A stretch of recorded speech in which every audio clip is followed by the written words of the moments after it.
Ya, bangunan suci itu tentu ada yang membinanya, semacam Maharesi atau Mahapertapa. Ya, waktu itu ya yang menjaga kemudian kelestarian air ini gitu ya. Karena memang mata air ini merupakan vital bagi kehidupan, semacam air kehidupan. Guys, jangan lupa like, subscribe, dan komen ya kan.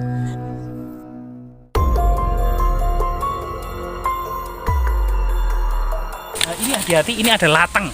Jadi latang berwarna ini, nah ini memang kalau kita sentuh kulit ini gatal-gatal. Nah ini namanya latang. Bisa dilihat, bisa di zoom, ini ada bulu-bulu yang membuat gatal. Nah, pohon terawas sendiri ternyata inilah pohon terawas. Pohon yang sangat besar dan kokoh ini. Nah ini di bawahnya ini ternyata ada mengalir mata air. Inilah pohon terawas. Jadi pohon terawas ini tentu sangat langka. Coba kita mengambil sampel dari daunnya. Ini namanya pohon terawas ya. Kita ngambil. Tak pikir terawas itu apa, berarti memang ada Pohon. pohon, nama pohon ya. Baunya lumayan sedap. Jadi daunnya seperti ini. Memang cukup langka ini. Sudah hampir kita tidak mendapati pohon terawas. Mungkin cuma ada di area ini. Ini namanya pohon terawas ya.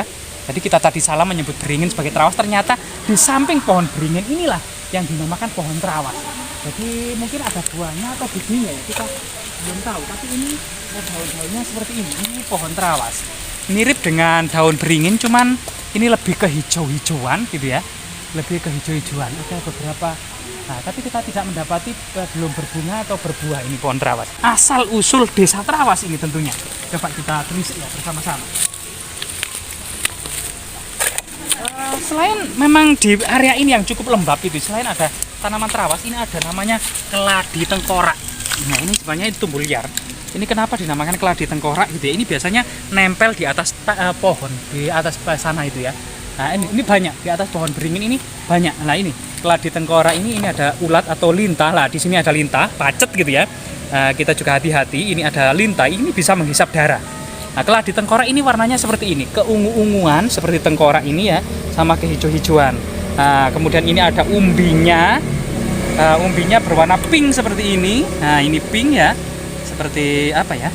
Seperti semacam itu loh, duburnya ayam. Nah ini juga ada semacam sulur-sulurannya ya. Ini kemungkinan berubah menjadi bunga dan biji kemudian untuk pembudidayaan. Ya kita kembalikan ya ke tempat asalnya. Karena ini tumbuh liar di sini. Nah coba kita telisik memang punden-punden ini ya. Selain juga ada apa namanya? Juga ada kunci. Kunci ini untuk masak ya. Kunci ini pohonnya seperti ini kunci ya. Jadi warna sangat sedap, ini kunci. Nah ini, sedangkan ini tanaman andong ya. Selain memang latang ya. Ayo mbak, kita eksplorasi, semoga penghuni-penghuni pohon besar ini juga tidak terganggu gitu ya. Memang akarnya ini bisa menyerap karbon dioksida dan racun di udara gitu ya, menghasilkan oksigen. Ini namanya akar nafas. Nah, akar nafas bergelantungan. Juga ada pohon lontar. Nah ini ada pohon lontar yang sangat primadona. Disinilah selama bertahun-tahun pada awal Masehi di Cina itu ditemukan kertas. Tapi penemuan kertas yang menyebar ke Asia sampai Eropa tidak ngefek di Majapahit. Karena bahan untuk tulis menulis daun lontar cukup melimpah, tidak usah impor. Karena cukup melimpah, daun nipah atau daun lontar ini sudah menjadi kebiasaan orang Majapahit untuk melakukan tulis menulis dengan daun lontar ini. Sehingga kemudian selama Majapahit tidak perlulah dan tidak usah impor kertas dari Tiongkok. Nah ini salah satu kearifan lokal ya. Nah ini kemudian kita menemukan beberapa jejak mistis ya, rahayu.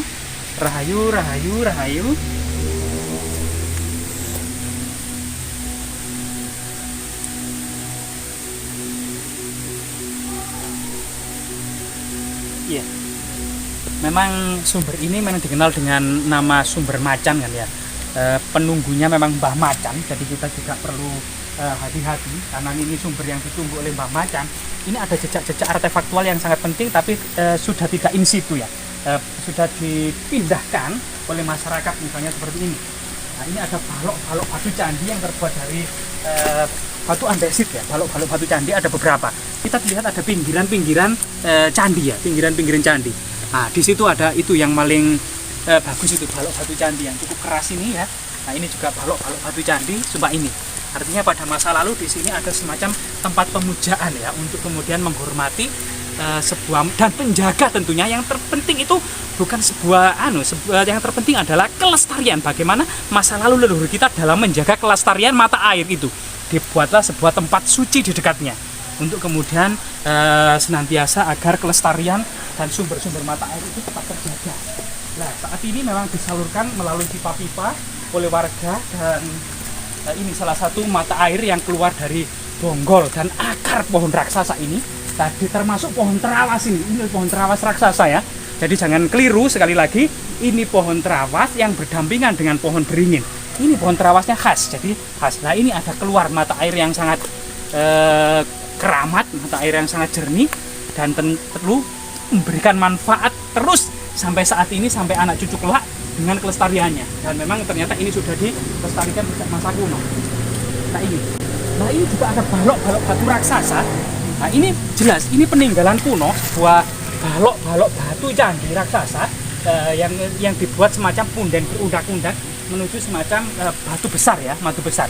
Ini diduga kemudian semacam tempat bertapa, duduk bersila di sini, atau semedi ya, atau penjaga, atau memang setiap bangunan suci itu tentu ada yang membinanya, semacam maharesi atau mahapertapa ya waktu itu ya, yang menjaga kemudian kelestarian air ini gitu ya. Karena memang mata air ini merupakan vital bagi kehidupan, semacam air kehidupan.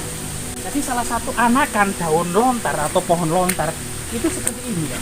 Jadi ini biasa yang digunakan untuk tulis-menulis pada zaman kuno, terutama pada zaman Majapahit. Nah, ini masih kecil, ini salah satu daun lontar. Jadi kita mencoba mengambil yang itu ya, ini ya.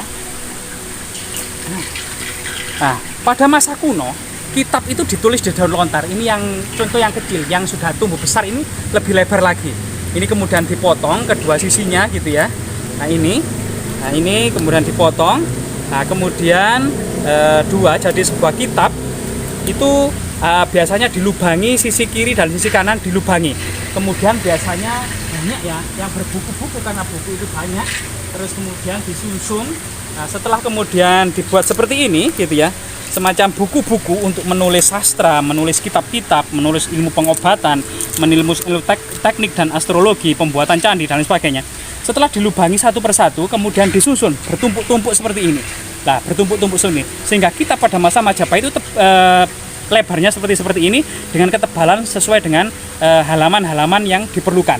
Kemudian ditaruh di dalam sebuah kotak kayu gitu yang dinamakan dengan kitab lontar. Nah, salah satu kemudian kitab lontar pada masa lalu. Sehingga karena negara tropis dan di setiap kebun itu banyak daun lontar yang tumbuh liar dan sangat melimpah, sehingga kemudian masa kuno ketika perkembangan kertas yang mendominasi Asia Tengah, termasuk kemudian Asia Timur dan masuk ke Eropa melalui Konstantinopel gitu ya, itu kemudian tidak begitu kemudian mempengaruhi kondisi Jawa, yang karena bahan untuk tulis menulis dengan daun lontar ini sangat-sangat melimpah, dan ini perlu kemudian dilestarikan ya, penulisan daun lontar ini ya. Nah ini dengan aksara Jawa kuna ini mungkin museum-museum kita, terutama Museum Majapahit itu perlulah memberikan edukasi semacam kitab-kitab lontar. Di Bali banyak dan dijual belikan kitab-kitab lontar yang ditulis salinan-salinan itu di kedai-kedai. Nah itu semoga tetap lestari. Jas merah, jangan sekali-kali melupakan sejarah.